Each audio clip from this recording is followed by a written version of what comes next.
22.8 kilometers away from Angeles City lives an area revolving around agriculture.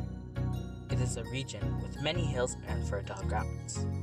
It is Bamban. It is a town marked by the architectural feat Bamban Bridge. Up this steep hill is Rolling Hills, Barangay San Nicolas. It is an area surrounded by a range of hills with agricultural fields. It is home to many farms because of its rich soil and cool winds. One of the farms is Laksamana Farm. The Laksamana Farm is a 6-hectare big field located in the area. The property used to be owned by 12 siblings, but as time went by, 3 sisters were left of ownership. The property is separated by a dirt road and its fences are barbed wires. On the left side of the property is a mountain filled with different types of fruits and vegetables, and a small house undeveloped with no electricity. On the right side of the property are the fields filled with maize and palay crops. Passing bumpy and steep dirt roads is the rest house of Kuya Robert. He is the caretaker of Laksamana Farm. Together, with a couple and 2 children, they tend to the farm and its animals. Ano pong full name niyo? Robert Laksamana, Ilang taon na po kayo? 27. Gano'n na po kayo katagal Simula pagkabata, minana na sa lolo Minana na sa lolo tapos yung tatay ko. And into the field I go to lose my mind and find my soul. The pathway to the field is a rough one. It is not paved nor even. It is lined with grass and weeds which can easily make one trip and fall.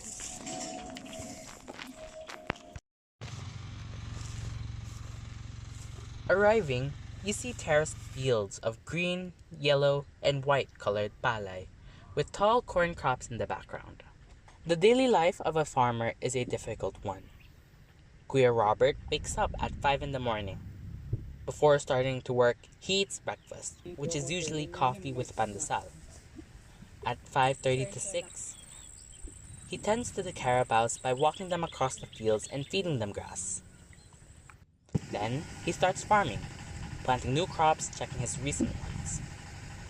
Afterward, he waters his crops. For the big fields, he uses a long hose connected to an underground water pump. To fully water those fields, it takes 2 whole days.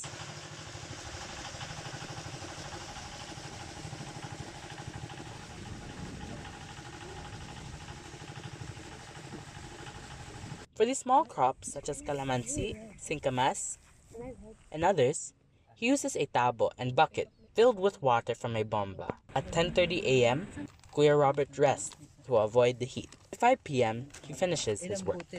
Kuya Robert shows to us how to plant corn. Special techniques are used in planting, unlike the regular notion that one just puts a seed in the soil.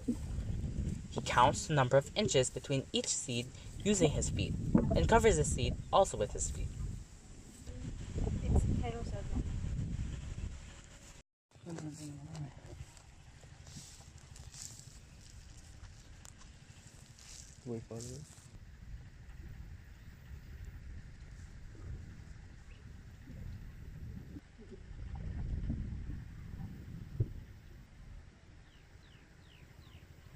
There is also a technique in tilling the soil. They do this through the use of a carabao and a metal hoe that is pulled. Here, the farmer and the carabao are in synchronization in knowing where to move to till the land. On the right side of the farm lives another farmer, Kuya Romeo.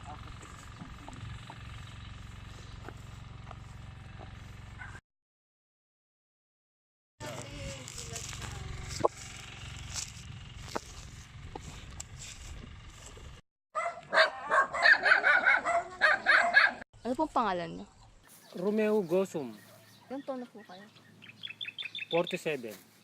Ano pong klaseng halaman yung tinatanim niyo po?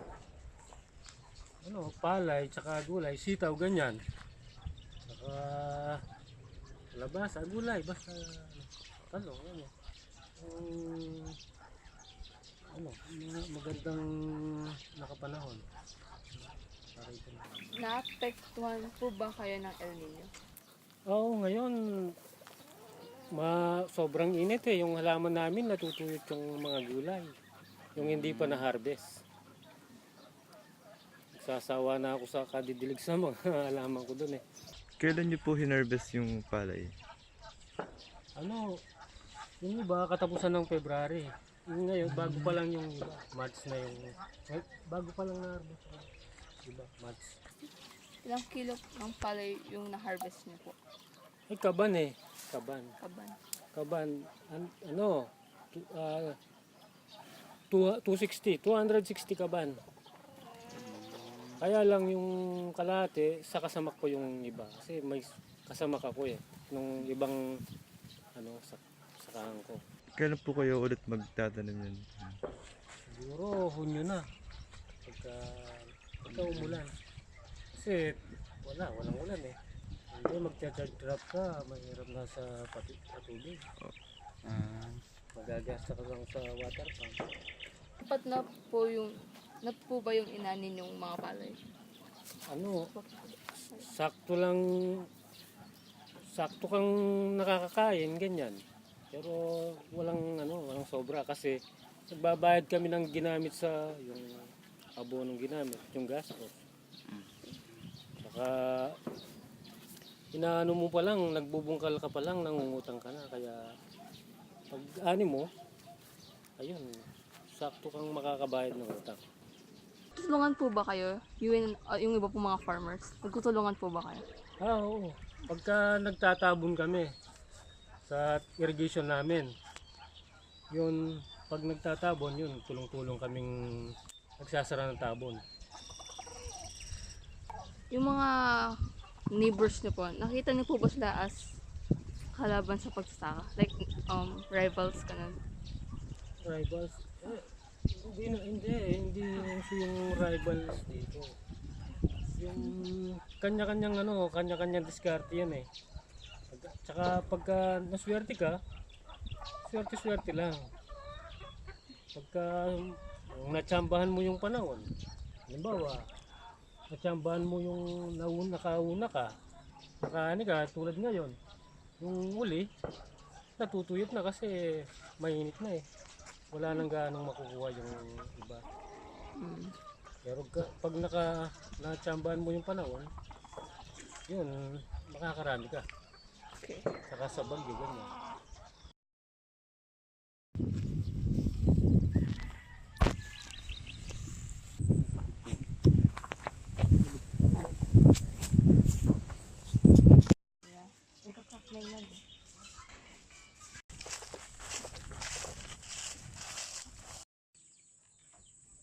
Ano po pangalan niyo? Larry Garces. Ilang taon na po kayo? Magsi-64 na. How many years na po kayo nagkasaka? Since 1983. Ano po yung mga tinatawag other than palay? Eggplant, yun. Sitaw. Palaya. Kalang yung palaya sa anak ko. Oo, nandun yata. May ang palaya niya. Ano po kalaki yung lupa? 7. Ilang kilo po ng palay yung na-harvest na? 7 tons, ganyan. Lahat po ba to ibibenta niyo po? Ay, hindi naman. Sapat na po ba yung mga inanin yung palay? Sapat na po sa inyo? Oo, kung sapat na rin. Alam kung minsan sa ganyan, lalo na kung lahat, puro nag-uupa ka, medyo pag-harvest mo, parang equal lang, tabla yung gano'n. Even.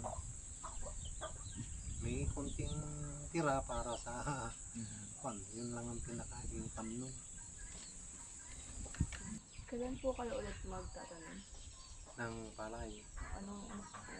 Siguro baka katulad nga sa balita sa news, medyo kan na siguro June o July pa yung rain, umpisa ng tagulan eh. Siguro nandun sa month na yun, doon pa lang mag-umpisang magpunla para sa transplanting sa palay, yung para itatanim. Tutulungan po ba kayo with the other farmers? Oo, kung minsan, lalo na kung apurahan ng trabaho, ganyan, sa labor, ganyan. Katulad nung land preparation, bago ka mag-umpisang magtanim na, medyo may bayanihan. Dahil kasi kami dito, naka-kooperatiba kami. Minsan yung mga kwan lang dito, 10, ganyan. Depende kasi kung minsan kasi sabay-sabay yung trabaho eh. Minsan 7, ganyan yung kwan.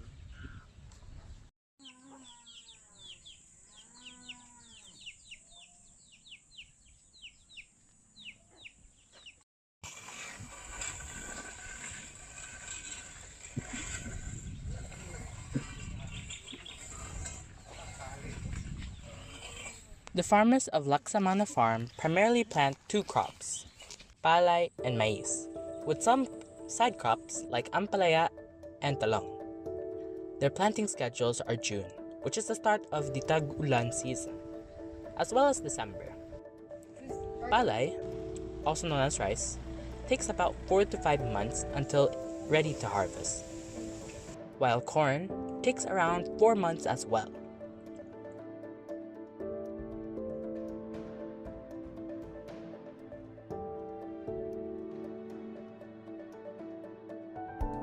The harvesting schedule are March and November. They use machines and scythes to harvest the maize and palay.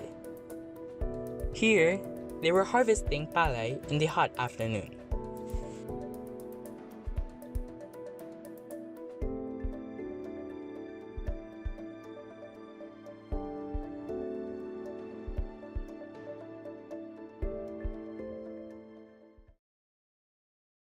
Pakikisa is a common Filipino value seen among communities and barangays. This is practiced to promote and help with the needs of the people and provide for the family. This importance of family is the main motivation and drive for farmers to continue their hard work and labor through unity or pakikisa. In addition, Philippines farms are technologically less advanced as compared to Western farms, meaning there is still a reliance on manual human labor and less on machinery. Farmers have to work long hours, sometimes under the hot sun, to finish their work. To do this, they work together to finish earlier with more efficiency. This is why they see each other as workmates who help one another. They do not see other farmers as rivals or competitors in this age of competition, but as neighbors. They are independent from one another, but the spirit of pakikisa and pakikisama brings them together. One farmer's problem could become another farmer's problem. This is why they act as one. The importance of pakikisama and pakikisa in the lives of farmers was greatly expressed in the way they work together, speak with each other, and visit each other.